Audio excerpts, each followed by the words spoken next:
So on September 11th, the morning's major event, of course, was the aircraft accident or supposed accident flying into the World Trade Center's, one of the Twin Towers. That had everybody's attention. Actually, we had assumed that that was probably an accident. Many of us did, in fact. While starting a morning meeting that day, my phone rang and New York City's Deputy Mayor Rudy Washington called to ask for assistance due to the significant damage to the first tower. And he was involved heavily with the evacuation and first responders to that building. The mayor, Rudy Giuliani, actually had gone down to the site to help in any way with the first responders. After the fact, I asked Rudy Washington, why in the world did you call me? And he said, well, the fact is because of the experience with the city and the Navy review on July the 4th, the year before, as well as the Fleet Weeks, mine was the only military officers that he and Rudy Giuliani had in their phones. And so he called me asking for help, that and the close relationship the city had with the Navy. While starting a meeting that day, as I mentioned, Deputy Mayor Washington called and asked for assistance. He specifically suggested the hospital ship, and he also asked for any other assistance we might be able to provide regarding construction equipment and cranes and that sort of thing. As we were talking, the second aircraft actually hit the second tower. And at that point, everybody in the Earth knew that this was not an accident. This was an intentional act.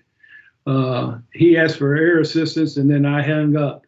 At that point, I got a call from the CNO, Admiral Vern Clark, who basically said, we're in big trouble right now, and to do whatever we need to do with the fleet to respond accordingly.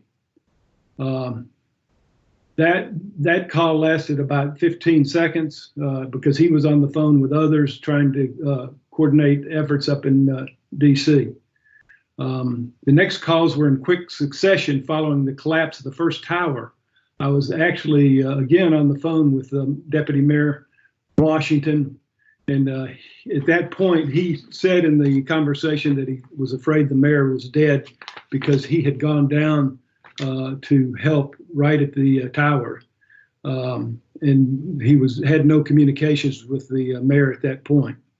He asked again for assistance, the hospital ship, and asked also if we could provide air cover. I told him I'd have to get back to him, and then I immediately called Vice Admiral Mike Malone, who was Commander of Naval Air Forces in Norfolk, and told him that the GW, the USS George Washington, was underway, and we needed to get some aircraft out to it right away, armed, and we needed to check in with the North American Air Defense Command, who should have had control of this operation. I also very quickly called Vice Admiral Cutler Dawson, commander of the Second Fleet. He was en route from Suffolk, Virginia, in his car going to the flagship, the Second Fleet flagship. I told him to go directly to the helicopter pad and get a flight out to the GW and join it.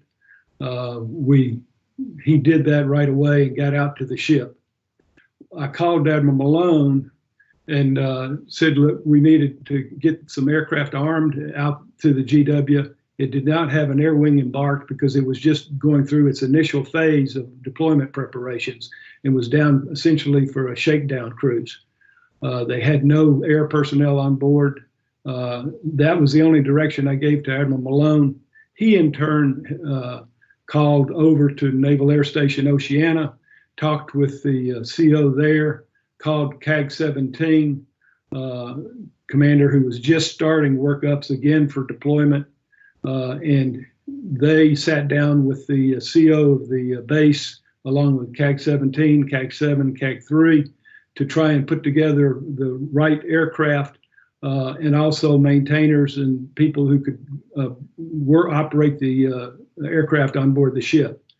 After about an hour, I called back to Admiral Malone, asked him how the arming of the aircraft and launches were going. He asked for a waiver on loading ordnance, missiles, and gun ammo on the carriers so that that could be done out on the flight line as opposed to going to the safe area for loading ordnance. I told him the waiver was granted, and that saved a lot of time in the deployment. The people involved there for this effort were people that I contacted in preparation for this session today. The Roger Welch, who was the CAG-17 commander, got together with those other CAGs, decided which aircraft were up and ready, and we had a mixed bag of aircraft actually fly out there. From the time the tower fell and the attack on the Pentagon, 3 hours later, the first aircraft landed on board the USS George Washington. GW did not have an LSO aboard, so the Force LSO got in a helicopter, flew out there, and was there in time to bring the first aircraft aboard. That was 3 hours after the attack on the Second World Trade Center and the Pentagon. This is reflective of what the people on the ground, the commanders, the commanding officers, the initiative they took to get this thing underway based on one phone call and one command from me to Admiral Malone, and that was essentially get some aircraft out to the GW. They worked this very professionally. They got them out there very quickly.